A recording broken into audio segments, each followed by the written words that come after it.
Le passage d'aujourd'hui est Genèse, chapitre 31, versets 1 à 9. Lisons-le ensemble. Jacob entendit les propos des fils de Laban, qui disaient « Jacob a pris tout ce qui était à notre père, et c'est avec le bien de notre père qu'il s'est acquis toute cette richesse. » Jacob remarqua aussi le visage de Laban, et voici, il n'était plus envers lui comme auparavant. Alors l'Éternel dit à Jacob « Retourne au pays de tes pères, et dans ton lieu de naissance, et je serai avec toi. » Jacob fit appeler Rachel et Léa, qui étaient au champ vers son troupeau. Il leur dit « Je vois, au visage de votre père, qu'il n'est plus envers moi comme auparavant. Mais le Dieu de mon père a été avec moi. Vous savez vous-même que j'ai servi votre père de tout mon pouvoir, et votre père s'est joué de moi et a changé 10 fois mon salaire. Mais Dieu ne lui a pas permis de me faire du mal. Quand il disait « Les tachetés seront ton salaire », toutes les brebis faisèrent des petites tachetés. Et quand il disait « Les rayés seront ton salaire », toutes les brebis faisèrent des petits rayés. Dieu a pris à votre père son troupeau, et me l'a donné. Amen. Que réalisez-vous en lisant le livre de la Genèse? Quelles sont vos pensées? Autrefois, pendant mes années universitaires, j'ai traversé une période où je me suis longuement interrogé sur la question du salut. Il s'agissait de ceci. Nous qui avons la foi, nous nous efforçons d'obéir à la parole, mais plus nous essayons d'obéir, plus nous voyons surgir en nous une nature pécheresse qui nous en empêche. Alors, dans un profond soupir, je me suis posé la question. Qui me délivrera de ce corps de péché? Comment puis-je être sauvé de cette nature pécheresse? Il y a eu une époque où je me posais souvent ces questions. Au milieu de cela, il y a eu une occasion qui m'a permis de me rétablir et de vivre à nouveau dans l'assurance du salut, et ce fut précisément la parole de la Genèse. Ce n'est pas la méditation d'un seul verset, mais c'est en lisant et en écoutant la parole de la Genèse depuis le chapitre 1, comme nous le faisons chaque matin, que j'ai compris. De quoi s'agit-il? C'est que, bien qu'il y ait indéniablement la faiblesse, l'imperfection, la nature pécheresse et les limites infranchissables de l'homme, ce qui prime et qui est plus important, c'est l'élection de Dieu, la conduite de Dieu, la grâce de ce Dieu qui veille sur ses élus. Nous sommes toujours dans l'erreur et le péché, et nous pouvons parfois haïr et tromper les autres, commettant ainsi le péché. Cependant, Dieu n'abandonne jamais les saints qu'il a choisis, mais il les conduit dans sa providence, et finalement, il les bénit.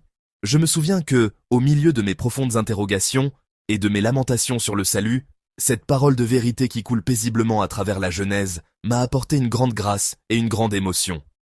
Comment la parole de la Genèse que vous méditez chaque jour vous parvient-elle? D'une certaine manière, je me dis que cela pourrait être un peu ennuyeux, car des thèmes assez similaires se répètent moi chaque jour.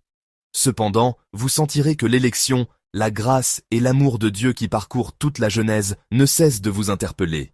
La Genèse nous fait continuellement entendre ce message d'amour de Dieu. Dans le passage d'aujourd'hui aussi, cette histoire de la grâce et de l'amour de Dieu apparaît. À travers la prédication de dimanche dernier, nous avons entendu parler de la compétition qui a eu lieu entre l'oncle Laban et son neveu Jacob. Jacob avait fait un choix où il était impossible de gagner, où il était voué à perdre. Mais Dieu a fait en sorte que le choix de Jacob devienne un bon choix. Bien que biologiquement, la probabilité que naissent des bêtes tachetées et marquetées soit extrêmement faible, Dieu a fait naître continuellement de telles bêtes, augmentant ainsi les biens de Jacob. Il l'a dûment récompensé pour le salaire qu'il n'avait pas reçu. À cause de cela, Jacob a commencé à subir les regards hostiles des fils de Laban. Si vous regardez les versets 1 et 2 du texte, vous y trouverez des paroles à ce sujet. Voici ce que disaient les fils de Laban. Jacob entendit les propos des fils de Laban, qui disaient « Jacob a pris tout ce qui était à notre père, et c'est avec le bien de notre père qu'il s'est acquis toute cette richesse. » Le témoignage des fils de Laban ne semble pas être uniquement le leur. Si vous regardez le verset 2, Laban semble penser de la même manière que ses fils. Il est dit « Jacob remarqua aussi le visage de Laban, et voici, il n'était plus envers lui comme auparavant. » Quelle situation absurde! Jacob avait obtenu les bêtes et la richesse par la méthode qu'ils avaient décidé ensemble, mais la famille de Laban prétend que Jacob a volé les biens de Laban. Il semble le croire. Du point de vue de Jacob, c'est une situation vraiment absurde et injuste, et il pourrait se demander « Mais quel genre de personnes sont ceux-là? Avez-vous déjà vécu une telle expérience? Avez-vous déjà été confronté à une situation semblable à celle de Jacob? Il se peut que certains d'entre vous l'aient en vécu.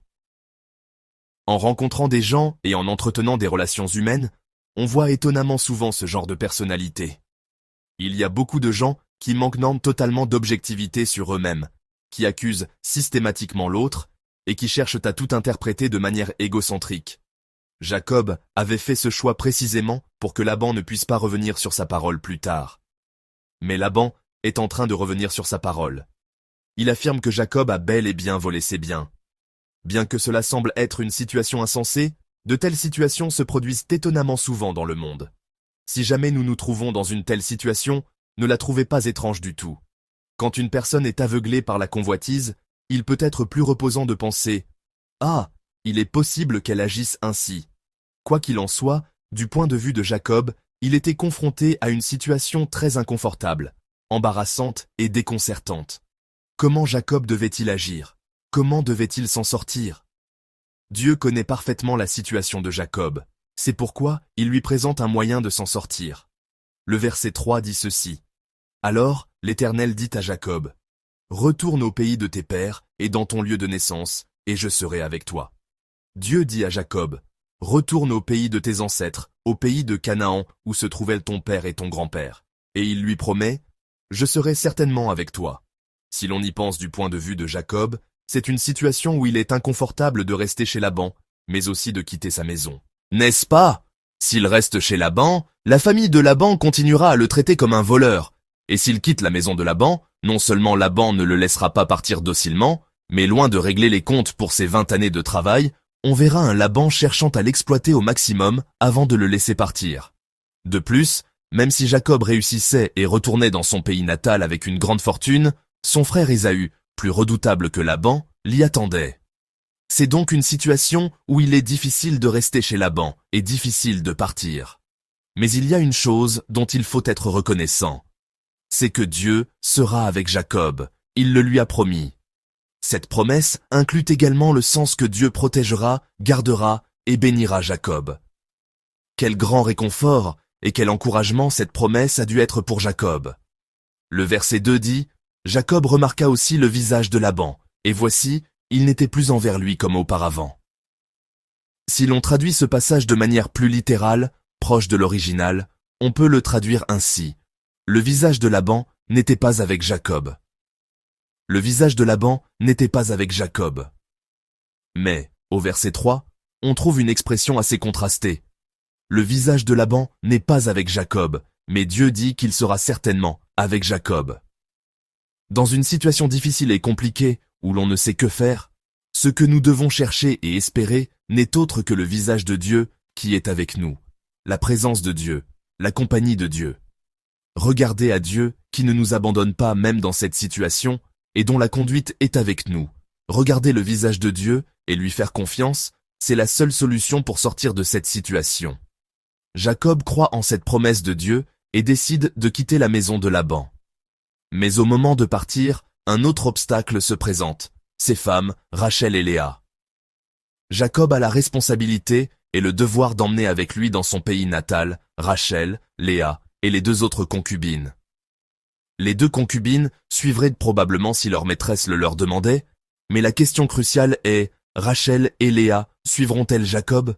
Si vous regardez le verset 4, il est dit, Jacob fit appeler Rachel et Léa, qui étaient au champ vers son troupeau. Jusqu'à présent, c'est toujours Léa qui apparaissait en premier. Léa s'est mariée la première, et elle est aussi l'aînée. Mais maintenant, Jacob met ouvertement Rachel en avant.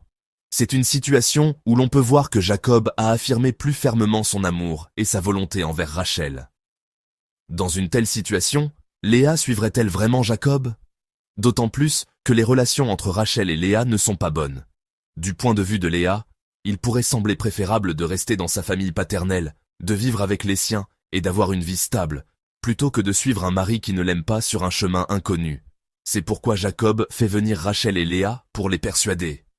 Le contenu de sa persuasion se trouve dans les versets 5 à 9. De quoi s'agit-il? Jacob parle à Rachel et Léa de l'histoire de la grâce de Dieu. « Je vois au visage de votre père qu'il n'est plus envers moi comme auparavant, mais le Dieu de mon père a été avec moi. Pendant 20 ans, j'ai servi Laban fidèlement, mais Laban a changé mon salaire d'innombrables fois, au point que j'aurais pu ne rien recevoir. Mais Dieu a empêché Laban de me nuire, et, même à travers mon choix insensé, Dieu m'a donné beaucoup de bénédictions, de bêtes et de biens. Tout cela, c'est Dieu qui me l'a donné. Par ces paroles, il raconte à Rachel et Léa la grâce de Dieu qu'il a expérimentée.